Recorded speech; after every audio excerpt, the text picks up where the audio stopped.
Eu já trabalho, mas quero estudar. Se tenho filhos, cuido do meu lar. E estudar onde quiser, quando puder, no PC, tablet ou celular. Moro longe, quero me formar. A hora que eu tenho é depois de almoçar. Praticidade tem o nome, polos em todo o país. Online posso me formar. EAD, o Unicesumar tem qualidade de ensino pra você criar. EAD, o Unicesumar, você escolhe a hora que quer estudar. EAD, o Unicesumar em cada canto do Brasil, porque melhor não há. EAD, o Unicesumar, do meu jeito, no meu tempo, em qualquer lugar.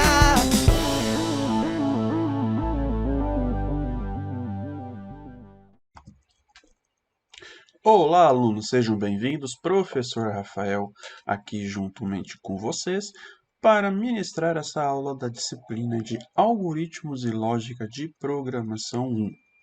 Muitos de vocês já me conhecem das outras disciplinas e outros talvez seja a primeira vez que está tendo contato comigo. Sou professor formador e professor mediador aqui na Unicesumar. Sou formado em Ciências da Computação, tenho uma pós em Desenvolvimento de Sistemas para a Web e recentemente concluí meu programa de mestrado em Gestão do Conhecimento nas Organizações.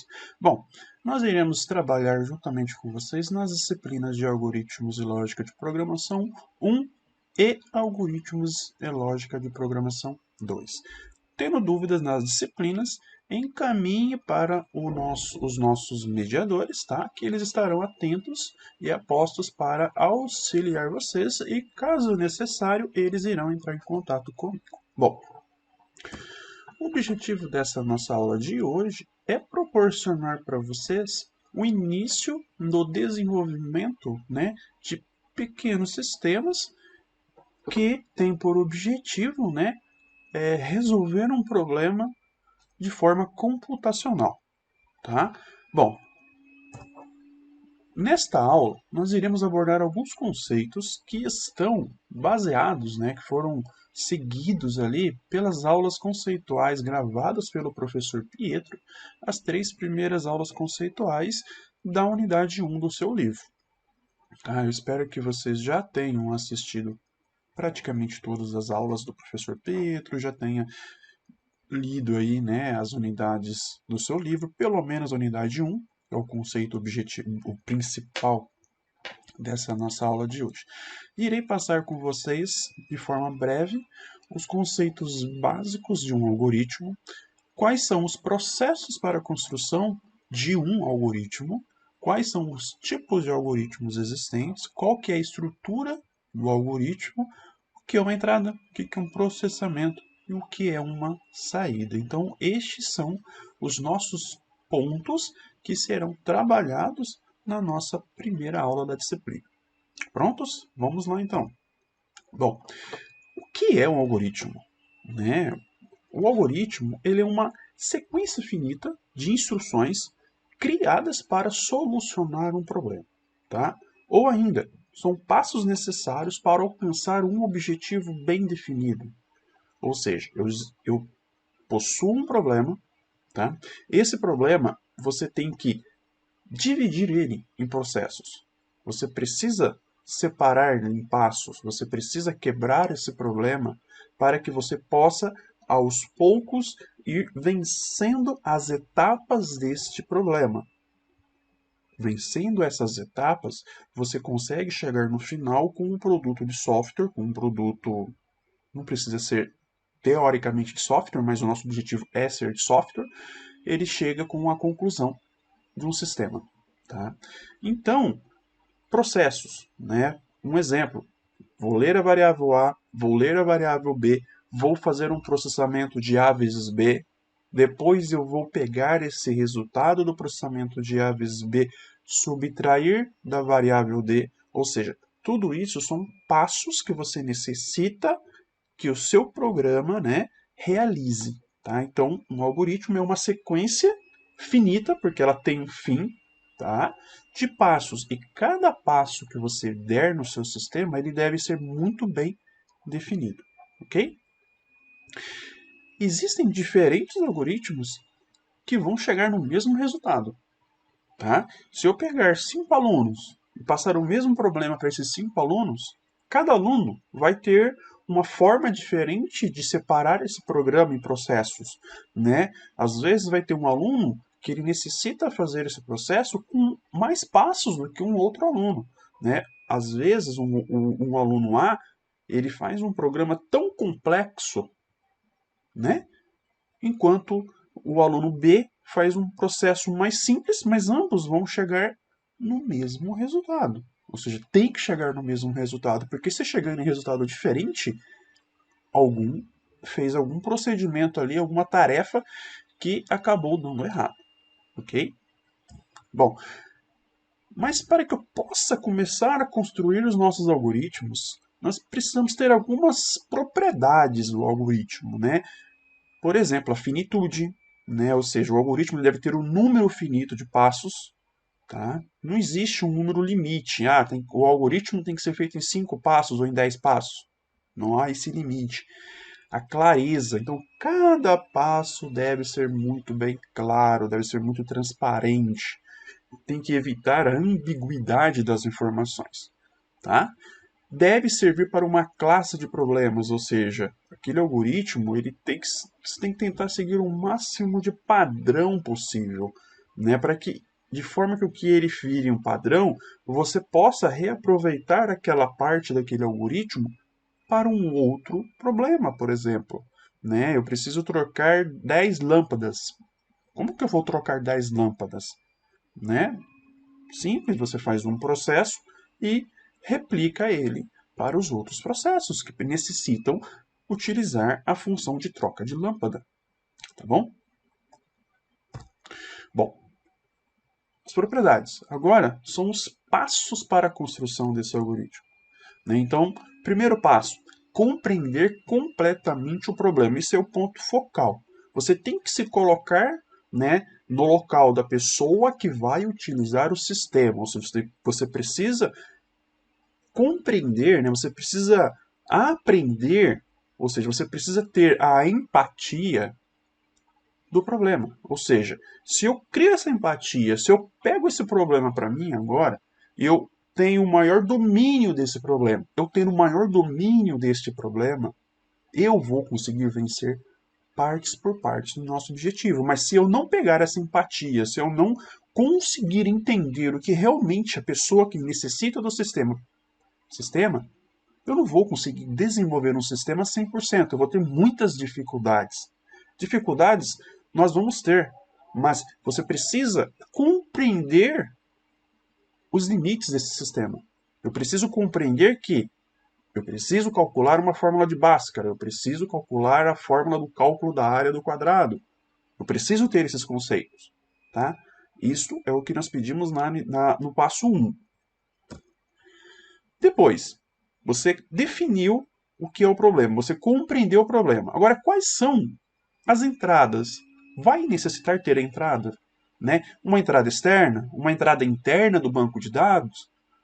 Então você precisa definir quais serão essas entradas e quando elas serão utilizadas. Elas têm que ficar mais clara possível e tem que fazer escopo do seu problema. Se ele não fazer escopo do teu problema, não permita que seja utilizado aquele dado de entrada. Tá? Então, defina limites, defina escopo para resolver aquele determinado problema. Depois que você entendeu o problema, teve as entradas, agora qual será o processamento? Ou seja, quais serão os processamentos que serão utilizados? Dependendo do seu algoritmo, é um processamento. Dependendo do algoritmo, são N processamentos. Então não tem como mitigar, não tem como construir, calcular a quantidade de linhas de processamentos que será necessário utilizar para aquele desenvolvimento. Tá? Cada algoritmo é um algoritmo. Ok? Depois que vocês entenderam o problema, definiram os passos de entradas, definiram o processamento, agora é a hora da saída. Essa saída vai ser uma saída para ser impresso no papel, ser projetado na tela do seu notebook, do computador, no datashow, ou vai ser construído alguns gráficos, ou vão para banco de dados, ou seja, qual é a saída desejada daquela entrada. Tá? Então, esses passos eles devem ser muito bem definidos, ok? Nós iremos fazer alguns exercícios, tá? Então não se preocupem, ok? Bom, eu tendo o meu algoritmo em mão, pronto, agora é a hora do quê? Vocês construírem o algoritmo de vocês, utilizando uma linguagem de programação que vocês necessitam. Aqui eu trago algumas linguagens, HTML, Java, C++, C Sharp, o VB, PHP, ou seja, são algumas das linguagens de programação, linguagem de marcação, linguagem de banco de dados, que nós podemos utilizar para construir os nossos algoritmos. Tá? Então, um código em C++, eu posso chamá-lo de um algoritmo? Pode, é um algoritmo, é um código-fonte. Tá? Nós vamos estudar nessa disciplina apenas algoritmo. Tá? Algoritmo na linguagem Portugal, ou seja, a linguagem português estruturado. Tá? O objetivo desse algoritmo é que vocês possam entender de uma forma mais próxima de vocês qual que é o procedimento para a construção de um programa computacional. Aí lá na disciplina de algoritmos 2, ali nós iremos unir o nosso algoritmo com a linguagem C. Ok? Bom, feito tudo, projeto construído, algoritmo concluído, pronto, passamos para a fase do teste. Tá?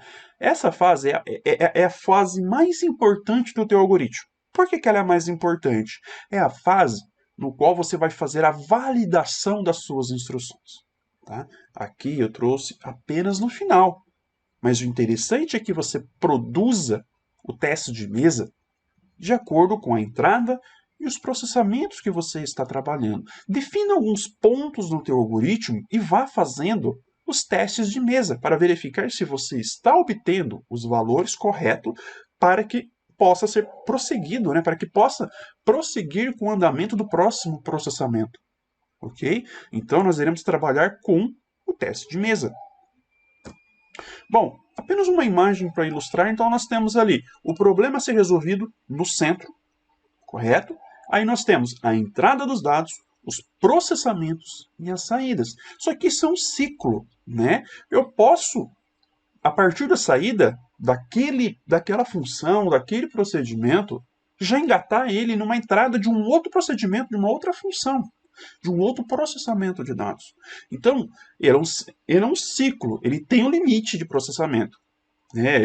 Ele começa e vai trabalhando. Quando ele terminar todo o algoritmo dele, que é um algoritmo estruturado, quando ele passar por todas as linhas do teu algoritmo, ele alcançar o final, né, ele encerra ali o teu algoritmo.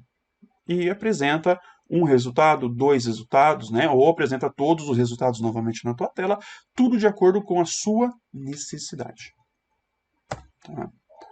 Bom, então aqui nós temos 3 tipos de algoritmos. O narrativo, o fluxograma e o pseudocódigo. Tá? Vamos abordar cada um deles. O narrativo, ele descreve passo a passo. Tá?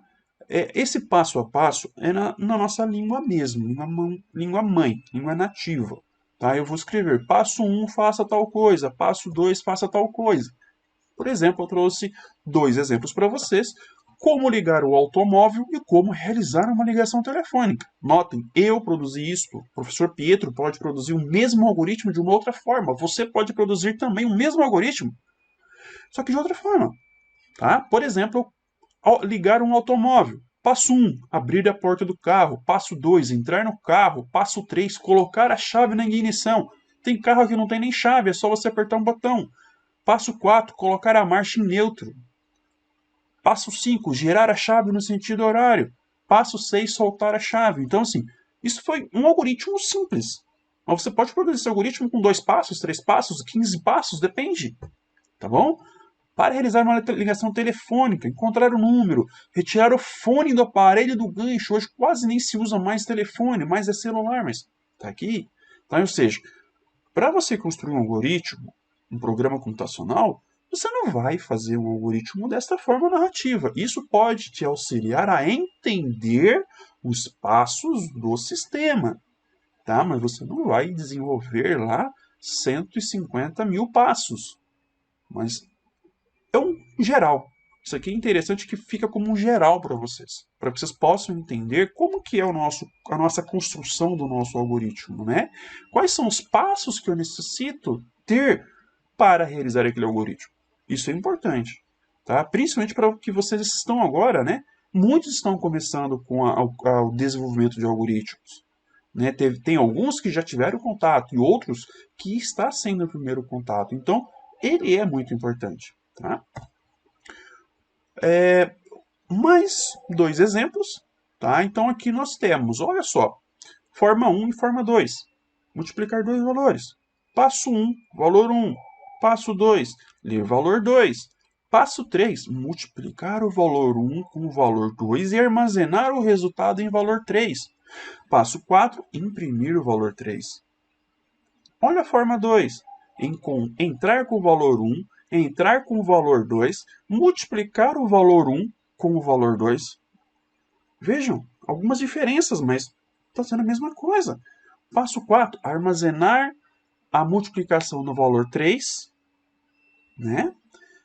E o passo seria o passo 5 e imprimir o valor 3. Então, ou seja, um passo a mais, algumas mudanças. Mas isso que eu quero mostrar para vocês. Então, para multiplicar dois valores inteiros, eu posso ter duas formas, três formas, quatro formas. Cada um tem a sua forma de escrever. Ok? Por isso que ele não é tão utilizado. Tá bom? Aqui eu trago um outro exemplo também para vocês. Tá? Mas no quesito ordem de pensamento. Olha só. Na forma 1, ler valor 2. Passo 2, ler valor 1. Inverteu alguma coisa? Mudou o sentido? Não mudou o sentido. Simplesmente inverteu a ordem, mas não mudou o sentido. Ok? Passo 3. Multiplicar o valor 1 com o valor 2 e armazenar o resultado em valor 3. Até aí, ok. Imprimir o valor 3. Beleza? O algoritmo correto. Forma 2. Ler valor 2, ler valor 1. Não muda, né? Só inverte a ordem, mas não muda o resultado. Olha agora o 3. Imprimir o valor 3. Existe valor 3? Não existe valor 3. Vamos ter um erro ali. Dependendo da tua linguagem de programação, já deu fatal erro ali, já parou e já terminou a execução. Tá? Aí o passo 4. Multiplicar o valor 1 com o valor 2 e armazenar o resultado em valor 3. Inverte-se a ordem, né? Ou seja, em vez do imprimir o valor 3 ser o passo 3, ele deveria ser o passo 4. Aí, nesse caso, a ordem de pensamento, ela influi no resultado. Tá? Então, olha só. O algoritmo narrativo ele é considerado uma narração do processo. Deve-se evitar a ambiguidade das informações. Tá? Então, temos que tomar cuidado, porque eu produzo um algoritmo narrativo de uma forma. O professor Messias vai produzir o mesmo algoritmo narrativo, mas de uma outra forma. Bom, fluxograma é uma outra forma de você construir algoritmos e talvez uma das formas representativas que vai evitar muita ambiguidade. Tá? Nós utilizamos nest, né, em símbolos. Tá? Ou seja, eu vou construir meu algoritmo, mas agora a partir de símbolos. E nós temos alguns símbolos que são já pré-determinados. O primeiro símbolo, né, um quadrado com cantos arredondados, ele indica o início e o fim do processo, do algoritmo. Um quadrado, mas que ele seja esticado, né, perpendicular, ele indica a entrada dos dados no processo. Um retângulo, ele significa o processamento. Ali um desenho de um papel, né, meio cortado, é a saída, é uma das formas de saída das informações, no qual nós iremos utilizar. E o losango, ele indica o quê? Indica condicionante. Tá? Isso durante as aulas nós iremos voltar sempre com pedaços de algoritmos em fluxograma. Tá bom?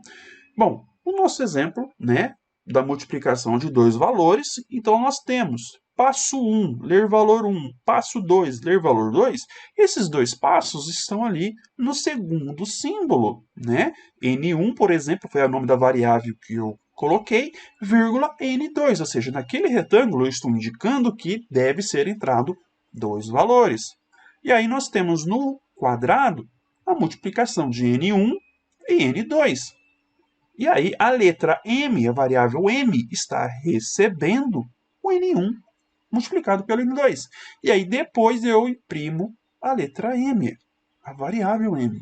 Notem que eu coloquei o início e o fim do nosso algoritmo. Eu preciso delimitar o meu algoritmo. E aí nós temos um exercício. Construir um algoritmo que resolva o problema do cálculo de uma média aritmética entre 4 notas. Apresentar a resolução na forma narrativa e fluxograma. Tá bom? Dica: separar os dados de entrada, processamento e saída. Vamos lá? Bom, entrada.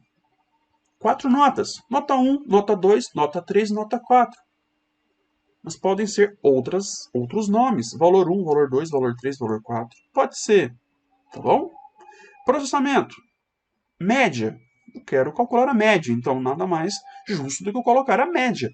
Posso colocar média notas? Pode. Média aritmética? Pode. Não há problema quanto a isso. Média recebe nota 1, mais nota 2, mais nota 3, mais nota 4, dividido por 4. Ok? E a saída, eu vou imprimir o valor da variável média. Bom, vejamos como ficaria o nosso algoritmo. Então, nós temos os primeiros 4 passos. Ler nota 1, ler nota 2, ler nota 3 e ler nota 4. Depois, média recebe nota 1, mais nota 2, mais nota 3, mais nota 4, dividido por 4. Ok? E imprimir a média. Agora, isso dentro do nosso algoritmo em fluxograma. Então, nós temos o início e o fim, a entrada das 4 notas, o processamento, a impressão da saída e o nosso fim. Pseudocódigo. Tá? Esse é o nosso objetivo na disciplina. Então, a partir de agora, vamos trabalhar diretamente com pseudocódigo e, em alguns pontos, eu trago para vocês, como já mencionado, o fluxograma. E aí nós temos, então, ele é uma representação do problema por meio de regras pré-definidas. Tá? Ela é uma linguagem restrita e estruturada, conhecido como Portugal ou português estruturado. Ok? Já foge um pouquinho do passo 1, do passo 2. Tá? Eu já não vou mais usar essas palavras. Eu vou ter algumas palavras, né, como leia, início, fim, escreva, var, por exemplo. Então, já muda um pouco o sentido. Tá bom? E aqui eu trago algumas palavras que são reservadas da linguagem, tá? Que eu não posso estar utilizando para dar nome no meu sistema, né, nome de variáveis no meu sistema. Então, por exemplo, a palavra leia. Eu não posso utilizar a palavra leia como nome de uma variável. Por quê? A palavra leia é uma função de entrada de dados. Tá? Bom, aqui mais algumas. Olha a estrutura do nosso pseudocódigo. Nós temos lá, então na primeira linha nós temos algoritmo, aí vem o nome do nosso algoritmo, o var, o início e o fim, como uma estrutura. O var é onde você vai colocar as duas variáveis, né, as variáveis que você vai estar utilizando no teu sistema. E no início e o fim são um conjunto de instruções que você irá utilizar dentro do teu algoritmo, que são as entradas, os processamentos e as saídas. Então, eu já venho falando um pouquinho com vocês de variáveis, mas uma variável é um espaço reservado em memória previamente identificada por você, no qual vai permitir a leitura e escrita de um valor. Tá? E esse tipo, né, esse espaço reservado, ele tem um tipo de informação. Ou ele é inteiro, ou ele é real, ou ele é por data, ou ele é caractere. Tá? Então, existe um tipo pré-determinado para aquela variável. Agora, existem algumas regras. Eu não posso colocar números, eu não posso iniciar por número, eu não posso ter uma palavra reservada da linguagem, tipo leia, escreva, eu não posso ter na nossa variável. Não pode conter caracteres especiais, por exemplo, arroba, hashtag, não pode ter acentos, não pode ter espaços, não pode haver duas variáveis com o mesmo nome dentro daquele algoritmo, né, dentro daquele escopo de algoritmo. Eu não posso iniciar a minha variável com underline, tá? Mas posso ter entre uma palavra e outra um underline para juntar uma variável que é composto, por exemplo, nome underline sobrenome, código underline cliente, isso é permitido. Agora, underline código cliente, não, isso não pode, ok? Bom, falei o que é uma variável, né? Como constrói uma variável, e aí agora nós temos os tipos de variáveis. Variável inteira, números sem a casa decimal, o número real, números com casas decimais, cadeias de caracteres para armazenar nome de pessoas, endereço, né? Palavras, vamos pôr assim, lógico, booleano, né? Verdadeiro ou falso, 0 e 1. Tá? E aí nós temos aqui a sintaxe de criação de uma variável. Né? Então nós temos o nome da nossa variável, seguido de 2 pontos e o tipo da variável.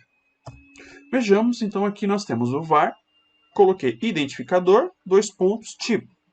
Identificador 1, vírgula, e identificador 2, 2 pontos, tipo. Ou seja, duas formas de estar construindo variáveis. Eu posso construir todas as variáveis uma após a outra, né? Cada linha ocupada por uma variável, sou referido ao tipo, ou eu posso juntar N variáveis do mesmo tipo separados por vírgula. Tá? Isso também é válido. Olha o nosso exemplo. Declarar as variáveis carro, modelo, porta e preço. Cada um com seu respectivo tipo. Ok? Então, var carro. Vetor, né? Aí tem um vetorzinho de 1 até 30 caracteres, ou seja, nessa variável carro eu posso colocar o nome de um carro até 30 caracteres. Modelo também posso colocar vetor de 1 a 30 caracteres. Porta é do tipo inteiro. Preço do tipo real. Num rodas do tipo inteiro. Num portas e num pessoas do tipo inteiro. Notem que eu tenho portas, num rodas, num portas e N pessoas, tudo do tipo inteiro. Eu poderia ter posto tudo na mesma linha, mas não, eu quis colocar ela um pouco mais separado para que vocês pudessem visualizar a forma de criação. O carro e o modelo da mesma forma. Eu também poderia ter posto tudo na mesma linha e economizaria linha de programação. Tá? Bom, o operador de atribuição. Nós já utilizamos esse operador lá no nosso fluxograma. Tá? Então, o operador de atribuição é um processo de fornecer um valor a uma variável, em que o tipo desse valor deve ser compatível com a definição da variável. Correto? Então, variável recebe o valor, ou a variável recebe uma expressão aritmética, uma expressão lógica, por exemplo. Então, aqui nós temos alguns exemplos. Né? A variável idade, ela recebe o número 34. A palavra nome, a variável nome, recebe Vinícius, entre aspas. Por que entre aspas? Porque é caractere, ok? O brasileiro recebe 0, pode ser inteiro, pode entender esse brasileiro como 0 ou como lógico. A variável soma recebe uma expressão, né? A mais B. A variável nome underline completo, correto? Aí está certo. Recebe o nome mais o sobrenome. Estou fazendo uma concatenação, eu estou unindo valores, tá? Entrada de dados. Então, como nós já vimos, a entrada ela permite armazenar em uma variável o valor fornecido pelo usuário agora. Então, leia. Aí vem a minha variável. Ou seja, ele vai esperar apenas uma única leitura no teu teclado. Você informou o valor, teclou Enter em uma variável. Tá? É a leitura daquela variável. Ou eu posso colocar o quê? Olha só, na segunda linha. Leia variável 1, variável 2, outras variáveis. Ou seja, eu preciso passar diversos valores, né, várias variáveis, e depois ele faz o processamento. Não é tão interessante, tá? Porque você não está mais mostrando para o cliente, para o teu usuário, o que ele está esperando receber. Então, não é tão interessante. Eu, particularmente, utilizo muito o tipo 1 ali, que é leia e a variável. Mas vocês podem estar utilizando. Naquelas leias 4 notas, por exemplo, você pode colocar um escreva na tela e informa as 4 notas, né? formou uma nota, teclou Enter, formou a segunda nota, teclou Enter, formou a terceira nota, a quarta nota e o processamento vai fluindo. Tá? Agora um exemplo. Então, leia, entre parênteses, palavra código, que é a nossa variável. Leia, nome, vírgula, e-mail. Ou seja, a pessoa vai digitar o nome da pessoa, vai teclar Enter e vai digitar vai digitar o e-mail e vai teclar Enter. Tá? Então, são duas formas de leitura. O processamento é a saída na tela. Então, nós podemos escreva a variável, eu vou mostrar apenas o valor da minha variável, escreva, entre aspas, duplas, um texto, informe o código que está lá embaixo. Né? Ó, escreva código. Né? Ou seja, a pessoa formou o código, depois foi lá e imprimiu só o código, e aí escreva, que é a forma mais completa no meu pensamento, da forma que eu utilizo muito, que é o quê? Escreva o código, entre aspas, duplas, e aí nós temos o quê? Vírgula, código. Tá? Esse código aí, eu estou na mesma linha, imprimindo um texto, e estou juntando, estou somando, estou concatenando ali com o valor da minha variável. Ok? Então aqui nós temos um exemplo de algoritmo, né? O algoritmo narrativo e o algoritmo em pseudocódigo. Então nós temos o algoritmo multi de multiplicação, o var, aí eu defini duas variáveis, valor 1 e valor 2, do tipo inteiro, e aí nós temos escreva, informe valor 1, leia valor 1, escreva, informe valor 2, leia valor 2, a variável valor 3 recebe valor 1 vezes valor 2, e escreva, imprima na tela o valor 3. Neste slide, pessoal, tive um errinho, faltou aqui vocês definirem, tá bom? Variável valor 3. Então, coloquem no slide de vocês, vírgula valor 3, ok? Bom, e aí eu vou deixar 2 exercícios para vocês fazerem, tá? Eu volto na sequência resolvendo esses 2 algoritmos, ok? O primeiro algoritmo é crie um algoritmo que calcule a idade de uma pessoa em anos. E o segundo algoritmo, crie um algoritmo que calcule a média ponderada de 3 trimestres, ok?